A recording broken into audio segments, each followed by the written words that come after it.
이스라엘 사사 중에 기드온이라는 사사가 있습니다. 이 기드온 하면 300명 용사로 적군을 물리쳤던 그런 유명한 사사입니다. 그런데 이 기드온이 첩을 여러 명 두었는데 그 중에서 낳은 아들 이름이 아비멜렉이라는 사람이 있습니다. 이 아비멜렉은 아버지가 죽은 후에 과연 누가 다음 정권을 잡을 것인가에 대한 그런 이제 여러 가지 우려 속에 자기가 다음 왕이 되기 위해서 4가지 불법을 저지르게 되는데요. 제일 먼저는 자기의 교만한 말로 자기 애가 쪽, 저 세겜 사람들을 딱 포섭하는 내용이 여기 1절에서 3절 말씀에 세겜 사람들을 포섭했다라는 말이 있고요. 두 번째는 불량배들을 돈으로 이렇게 매수해 가지고 너희들이 가서 이렇게 해달라 하고 사람들을 돈으로 매수하는 불량배들을 매수한 것이 있고요. 세 번째는 이 사람은 여러 이제 여자들 중에, 그러니까 뭐 큰엄마 작은엄마 이렇게 해서 한 집에서 여러 여자들 중에 아들이 70명입니다. 70명인데 과연 누가 왕이 되겠냐? 당연히 내야 되겠다 하고 그 70명 모두를 다 죽여버렸습니다. 그리고 4번째는 이런 잘못된 행동을 알면서도 그것을 도와서 이제 아비멜렉을 왕이 되게 돕는 이 세겜 사람들, 쉽게 말하면 자기 이제 고향 사람이죠. 우리 동네 사람이 왕이 되어야 된다. 지금도 우리가 우리 지역이라는 그런 것을 인물보다 자기 지역을 더 앞세우는 사람들이 있어요. 여러분, 이처럼 개인적인 욕심은 큰 비극을 가져오게 된다는 사실을 여러분이 기억하시기를 바랍니다. 이 아비멜렉이란 어떤 비극을 당하냐? 자기만 죽는 것이 아니고 그 주변에 많은 사람들을 피비린내 나는 큰 희생을 당하게 했다는 사실입니다. 성경에 이렇게 말합니다. 욕심이 잉태하면 죄를 낳고 죄가 장성하면 사망을 낳느니라. 이 아비멜렉은 자기 이제 애가 쪽 세겜 사람들에게 아주 계변을 늘어놓고 이 계변적으로 자기의 합리성을 주장하는데요. 그 사람들에게 가서 이렇게 말합니다. 여러분, 70명이 여러분을 다스리는 게 더 낫겠습니까? 한 사람이 다스리는 게 더 낫겠습니까? 여러분, 우리가 이제 지시하는 사람이 여러 명이면 누구의 통제를 받아야 될지 혼란이 올 수 있어요. 당연히 한 사람의 지시를 받고 한 사람이 통제한다면 훨씬 더 단일화가 되고 편리할 거 아닙니까? 그런 그 이제 합리성을 내세워서 이 이제 아비멜렉이라는 사람은 그럴싸한 말로 자기의 욕망을 이루려고 우매한 사람들, 한마디로 아무것도 모르는 사람들을 이용해 먹고 있는 것입니다. 우리는 절대 그럴싸한 말 때문에 그런 계변에 속지 말아야 할 줄로 믿습니다. 우리 주변에 보면 그럴싸한 것들로 사람을 현혹시키는 것이 많이 있습니다. 예를 들어서 뭐 1억이면 집이 뭐 3채다, 이런 뭐 써졌잖아요. 어디 투자하면 한 달에 수익이 얼마다, 이런 것은 거의 미안한 얘기로 여기 부동산 하는 분들이 있어 죄송할지 모르지만 사기에 가까울 수 있기 때문에 우리가 속지 않아야 할 줄로 믿습니다. 이 아비멜렉은 자기 형제 70명을 한 이 바위로 다 초대했습니다. 그리고 그들을 거기서 한 번에 다 이제 바위에서 몰사시켜 죽인 것이. 인간으로서는 절대 상상할 수 없는 잔인한 행동을 한 것인데요. 왜 그렇습니까? 여러분 잘 알아야 돼요. 권력의 눈이 어두워지고 여러분 이렇게 사람이 욕심이 잉태하면 인간의 이성을 잃어버리고 도저히 이것이 옳은지 그른지 남에게 어떤 피해를 주는지조차도 분별하지 못하고 선악을 분별하지 못하고 끔찍한 일을 상상도 못할 일을 저지를 수도 있음을 우리가 명심해야 한 줄로 믿습니다. 그래서 여러분 우리가 지도자가 되려고 한다면 여러분이 이제 가정에서든 이웃에서든 사회에서 지도자가 되려고 한다면 지도자는 마땅히 제일 먼저 생명을 존중해야 한 줄로 믿습니다. 어느 누구도 생명을 경시한다, 사람을 하찮게 여기면은 그 사람은 지도자의 자격이 없습니다. 예를 들어서 여러분 우리 차가 뒤집혔다, 차가 여러분 뒤집혔다 그럴 때 아무리 그 차가 좋은 차라도 차 부서진 것은 아무것도 아니다 이렇게 생각해. 단 그럼 뭐가 중요합니까? 사람 안 다쳤냐? 아멘. 할렐루야. 아멘. 부인이 차 타고 가다 차가 어디 꼬라박았다 그러는데 자기 차가 BMW다. 차 안 부셔졌어. 그러면 그건 개새끼라. 할렐루야. 아멘. 그럼 뭐가 괜찮으냐? 사람만 안 다치면 차는 괜찮하다. 그렇게 되시기를 바랍니다. 차는 아무것도 아니에요. 우리는 지도자가 되려면 가정에서든 우리가 동네에서든 국가에서든 지도자는 사람을 귀중하게 생명을 존중해야 한 줄로 믿습니다. 이 아비멜렉은요 기드온의 아들이 지도자의 아들입니다. 그럼 아버지 밑에서 아버지 교육을 이게 본받고 아버지를 본따야 되는데 아버지가 없는 저 애갓집 세겜이라는 곳에 가서 살고 있는데 그곳은요 우상의 도시입니다. 하나님이 없는 곳에 사는데 한마디로 이 아들은 우리 아버지한테는 배울 것도 말 것도 없어 하고 아버지를 무시한 그런 아들입니다. 생각해 보세요. 우상의 도시에 가서 오히려 배울 게 뭐가 있겠습니까? 근데 이 아들의 마음에는 이미 잘못된 선택, 잘못된 선입견을 가지고 있었기에 이 사람은 역시 잘못된 짓을 하는 거예요. 오늘 본문에서 아비멜렉의 잘못된 죄악을 이제 우화적으로 꾸짖고 있는 모습이 본문에 나와 있는데요. 이스라엘 백성들은 왜 이런 잘못된 행동을 보고도 아무 말도 못하고 가만히 있습니까?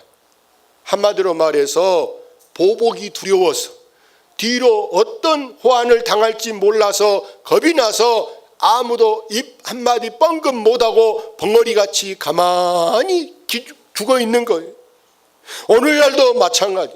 때로 사람들이 저 사람 저러면 안 된대, 지금 저러다 큰일 날 때 뻔히 우리가 큰일 날 것을 보고 있으면서도 어느 누구 하나도 그 사람한테 충고나 조언을 한마디도 못합니다. 왜 그렇습니까? 첫째는 보복이 두렵고 두 번째는 그 사람하고 괜히 말 시비했다가 원수 맺기 싫어서 너 알아서 네 알아서 해라 그러고 사람이 간섭을 안 하는 거예요. 여러분 예를 들자면 미안한 얘기로 우리가 개를 키우는 게 뭐 하려 기르겠습니까? 개는 여러분 보신탕에서 보신탕하려고 기르는 것보다 여러분 집을 지키기 위해서 기르는 것이 개 기르는 목적이라. 이해가 됩니까? 그런데 개가 보세요. 도둑놈이 왔는데도 오히려 꼬리치고 반가워한다면 그게 기르면 뭐 하겠어요 그것을. 개는 가족이 아닌 사람이 처음 본 낯선 사람이 오면은요 죽기 살기로 짖는 게 여러분 개의 역할이 아니겠습니까? 우리는 이 벙어리 개같이 짖지 못한 개같이 우리가 정말 이렇게 바른 말 한마디도 못하고 그냥 이렇게 있다면 하나님 앞에 우리가 부끄러운 존재임을 깨달아야 하는 줄로 믿습니다. 그 70명을 바위에서 다 죽인다고 죽였는데 그 중에 딱 한 명 요담이라는 사람이 정말 하나님의 은혜로 죽지 않고 숨어 있었어요. 그래서 이 요담이 살아서 그가 저 그리심산 꼭대기에 올라가서 아비멜렉하고 또 그 아비멜렉의 외가 세겜 사람들의 죄악상을 지적하면서 직접 말 못하고 말을 돌려서 비유로 하고 있는 말씀이 오늘 본문의 말씀입니다. 오늘 본문에 보면 하루는 그랬죠. 어느 날 이 이제 요담이 나무들에게 가서 외칩니다. 감람나무야, 네가 우리의 왕이 되달라, 이렇게 말했더니 거기 성경 한번 읽어볼까요? 자, 뭐라고 얘기하고 있는가? 같이 한번 우리 다 같이 읽어보도록 하겠습니다. 9절 말씀. 감람나무가 그들에게 이르되 내게 있는 나의 기름은 하나님과 사람을 영화롭게 하나니 내가 어찌 그것을 버리고 가서 나무들 위에 우쭐대리요 한지라. 이 감람나무가 왕이다 그러면 누가 감히 나무를 꺾기나 하고 무서워서 손대겠습니까? 곁에 가지도 못하죠. 우리 청와대 간데 마음대로 들어가고 문재인 대통령 손잡으러 합니까? 경호원들이 다 차단하고 못 가게 하고요, 미리부터 막아버려요. 그래서 이 감람나무가 뭐라 하냐? 나는 내 기름은, 나는 기름, 이게 열매로 기름, 여러분 올리브 기름 있어요. 마트에 올리브 기름, 이게 감람인데 내 기름은 하나님을 영화롭게 하고 사람을 영화롭게 한다. 이 나무는 사람 아래에 있는 것임을 알기 때문에 사람도 나는 영화롭게 한다. 이 감람 기름은요, 세 가지 역할을 하는데, 하나는 식용유로 쓰는 거예요. 먹는데 이렇게 쓰는 게 감람나무의 이 기름이고, 두 번째는 옛날 여러분 이 등불 쓰는데도 쓰는 게 감람 기름이고, 세 번째는 이게 여러분 앞가진기 또 뭐 이런데 피부염에도 바르는 게 이 감람 기름이에요. 이렇게 귀한 역할을 하는데 내가 이걸 버리고 내가 왕이 된다고 우쭐대고 까불겠냐? 나는 사양하겠다, 안 하겠다, 이렇게. 두 번째 무화과나무에게 그럼 너가 우리의 왕이 되달라 그랬더니 나의 이 단 거, 무화과 이렇게 달고 맛있는데 이 단 것을 왜 버리고 내가 왕이 되겠느냐? 포도나무에게 말했더니 나도 마찬가지. 나도 포도나무가 얼마나 포도 열매가 맛있고 좋은데 그걸 어찌 손도 못 대고 버리겠냐? 나 사양한다. 우리나라 사람은요, 사양지심, 사양의 미덕이 우리에게 있는 줄로 믿습니다. 여러분, 이 세 나무는 자기들 나름대로의 귀한 재능을 이웃을 위해 사용하며 또 분수를 넘어 과욕에 빠지지 않는 겸손한 우리 인간상을 대변해주고 있는 말씀인 줄로 믿습니다. 겸손한 사람. 그런데 가시나무한테, 그런 가시나무야 네가 우리의 왕이 되달라, 이렇게 말했더니 이 가시나무가, 여러분 보세요, 가시나무가 여러분 소나무처럼 무슨 뭐 집 짓는데 기둥을 하겠습니까? 배를 맞는데 사용하겠습니까? 아무 쓸모없는 게 가시나무인데 한마디로 말해서 저는 자격도 없어. 그런데도 불구하고 협박과 공갈을 치면서 지금 왕위에 서슴없이 가로채고 있는 아비멜렉을 비유하는 것이 가시나무한테 네가 왕 되라, 좋다, 내가 왕 될 테니까 너희들은 내 앞에서 꼼짝 마, 이렇게 말해요. 그러니까 여러분, 큰 소나무나 여러분 이런 나무에 가시나무가 뻗어 올라가도 여러분 누가 그걸 잡아다닙니까? 그 나무가 얼마나 속으로는 숨도 못 쉬고 얼마나 귀찮아겠어요. 누가 좀 가시나무 좀 뜯어주면 좋는데 누가 손도 안 대고 있어요. 우리 주변에는 이렇게 가시나무 같은 그런 못된 인간들이 다른 나무를 괴롭히고 산에 가면 오히려 사람들 발도 옷도 찢어지게 아무 유익도 주지 않는 것이 가시나무 같은 사람 노릇도 못한 그런 인간도 있음을 성경이 교훈한 줄로 믿습니다. 중국 송나라 학자 정의라는 사람이 있습니다. 이 정의는 누구나 행복이라고 생각하는 것이 불행이 될 수도 있다, 이렇게 말했어요. 세 가지 불행을 말하고 있는데, 첫째는 뭐가 불행이냐? 여러분, 사람이 너무 일찍 출세하고 성공하는 것도 불행이 될 수 있다 그랬어요. 예를 들자면 여러분 직장에서는요, 여러분 우리가 이제 막 이렇게 고속 승진하는 경우가 있어요. 고속 승진한데 40대 후반이나 50대 초반에 예를 들어서 높은 자리에 이렇게 승진했어. 근데 그게 몇 년이 있어. 3년, 4년 이렇게 있는데 더 승진 못하면요, 오히려 정년까지 못 있고 50대 초반에 은퇴해야 될 경우가 있어. 예를 들어 내가 제일 잘하는 경우는 예를 들어서 경찰들이 그럴 수 있어. 예? 경찰들이 경정이 이렇게 올라갔다. 그럼 총경 되려면 3, 4년에 승진해야 되는데 못하면 옷 벗어야 돼. 50대 젊을 때도 옷 벗어야 돼. 차라리 늦게 승진하면 정년까지 이렇게 있는데 정년을 못 채우고 빨리 조기 은퇴가 되는 거예요. 그렇기 때문에 우리는 이게 이 출세하는 것도 너무 일찍 출세하는 것은요, 오히려 그것이 성공이 아니라 불행이 될 수 있는 것이다. 여러분 남편이 늦게 승진해도 여러분 무능하다 속상해하지 마시고, 아, 정년까지 가는 것이구나 감사하시기를 바랍니다. 할렐루야. 두 번째 불행은 부모를 너무 잘 만나서 고생 안 하고 크는 것은 불행이 될 수 있다 그랬어요. 우리말의 고생은 여러분 사서도하고 언제 고생하는 거 좋다?